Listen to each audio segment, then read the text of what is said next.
നമസ്കാരം പ്രിയ പ്രേക്ഷകർക്ക് പേജ് റോഡിലേക്ക് സ്വാഗതം. ട്രംപിന് കിട്ടിയതൊന്നും പോരാത്ത മട്ടാണ്. ഈയിടെയായി ട്രംപ് ഒരുപാട് നാണക്കേടുകൾ ഏറ്റുവാങ്ങേണ്ടി വന്നെങ്കിലും ഒതുങ്ങുന്ന മട്ടൊന്നും കാണുന്നില്ല. ഇന്ത്യയും പാകിസ്ഥാനും തമ്മിലുള്ള ശത്രുത അവസാനിപ്പിക്കുന്നതിൽ മധ്യസ്ഥത വഹിച്ചതിൻ്റെ ക്രെഡിറ്റ് വീണ്ടും പരസ്യമായി അവകാശപ്പെട്ടുകൊണ്ട് രംഗത്ത് വന്നിരിക്കുകയാണ് അമേരിക്കൻ പ്രസിഡന്റ് ഡൊണാൾഡ് ട്രംപ്.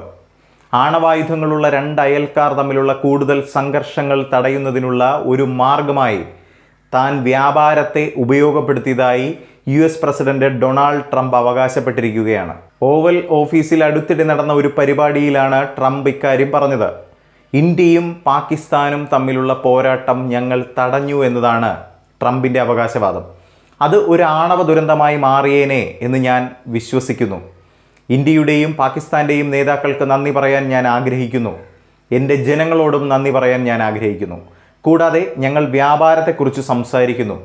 ഇന്ത്യയും പാകിസ്ഥാനും തമ്മിലുള്ള ശത്രുത അവസാനിപ്പിക്കുന്നതിൽ മധ്യസ്ഥത വഹിച്ചതിൻ്റെ ക്രെഡിറ്റ് വീണ്ടും പരസ്യമായി അവകാശപ്പെട്ടുകൊണ്ട് ആണവായുധങ്ങളുള്ള രണ്ട് അയൽക്കാർ തമ്മിലുള്ള കൂടുതൽ സംഘർഷങ്ങൾ തടയുന്നതിനുള്ളൊരു മാർഗമായി വ്യാപാരത്തെ ട്രംപ് ഉപയോഗപ്പെടുത്തിയതായി പൊതുപരിപാടികളിൽ തുറന്നു പറഞ്ഞുകൊണ്ട് നടക്കുകയാണിപ്പോൾ.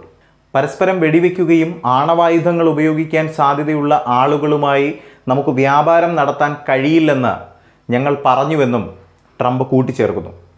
അവർ ആ രാജ്യങ്ങളിലെ മികച്ച നേതാക്കളാണ്. അവർ അത് മനസ്സിലാക്കി, അവർ അത് സമ്മതിച്ചു. പിരിമുറുക്കം കുറയ്ക്കുന്നതിന് തൻ്റെ ഭരണകൂടം വ്യാപാര പ്രോത്സാഹനങ്ങളും വാണിജ്യം നിർത്തലാക്കാനുള്ള ഭീഷണിയും ഒരു ഉപകരണമായി ഉപയോഗിച്ചുവെന്ന് ട്രംപ് ഊന്നി പറഞ്ഞു. സമീപ ആഴ്ചകളിൽ നിരവധി പൊതുപരിപാടികളിലും അഭിമുഖങ്ങളിലും അദ്ദേഹം ഇക്കാര്യങ്ങൾ ആവർത്തിച്ചു പറഞ്ഞിരിക്കുകയാണ്. എന്നിരുന്നാലും ഈ അവകാശവാദങ്ങൾക്ക് ഇന്ത്യൻ സർക്കാരിൽ നിന്ന് ശക്തമായ മറുപടികൾ ലഭിച്ചു എന്നതാണ്.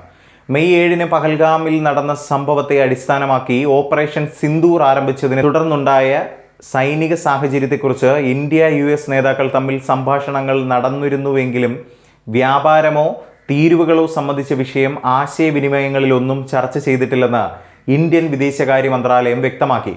ഔദ്യോഗിക പ്രസ്താവനകൾ പ്രകാരം ഇന്ത്യയുടെയും പാകിസ്ഥാൻ്റെയും director general of military operations തമ്മിലുള്ള നേരിട്ടുള്ള ചർച്ചകൾക്ക് ശേഷമാണ് മെയ് 10 പ്രശ്നങ്ങൾ അവസാനിപ്പിക്കാൻ സാധിച്ചത്. മൂന്നാം കക്ഷിയുടെ മധ്യസ്ഥതയിലൂടെയോ US-ന്റെ വ്യാപാരവുമായി ബന്ധപ്പെട്ട സമ്മർദ്ദത്തിലൂടെയോ അല്ല ഈ പ്രശ്നങ്ങൾ അവസാനിച്ചതെന്ന് വ്യക്തമായിരിക്കുകയാണ്.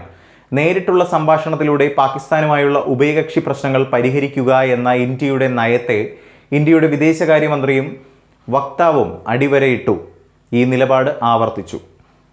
ജമ്മു കാശ്മീരിലെ പഹൽഗാമിൽ 26 സാധാരണക്കാരുടെ ജീവൻ നഷ്ടപ്പെടുത്തിയ ഭീകരാക്രമണത്തിന് ശേഷമാണ് അടുത്തിടെ സംഘർഷം ആരംഭിച്ചത്.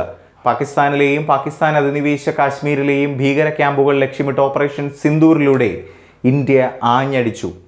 നിരവധി ദിവസത്തെ ഡ്രോൺ മിസൈൽ ആക്രമണങ്ങൾക്ക് ശേഷം കര വ്യോമ കടൽ മേഖലകളിലൂടെയുള്ള എല്ലാ സൈനിക നടപടികളും നിർത്താൻ ഇരു രാജ്യങ്ങളിലെയും DGMOമാർ സമ്മതിച്ചു. സംഘർഷം അവസാനിപ്പിക്കാൻ വ്യാപാരം ഒരു ലിവറേജായി ഉപയോഗിക്കുന്നതിനെക്കുറിച്ചുള്ള ട്രംപിൻ്റെ ആവർത്തിച്ചുള്ള പ്രസ്താവനകൾ മേഖലയിലെ അന്താരാഷ്ട്ര സ്വാധീനത്തിൻ്റെ വ്യാപ്തിയെക്കുറിച്ചുള്ള ചർച്ചയ്ക്ക് വീണ്ടും തിരികൊളുത്തിയിരിക്കുകയാണ്.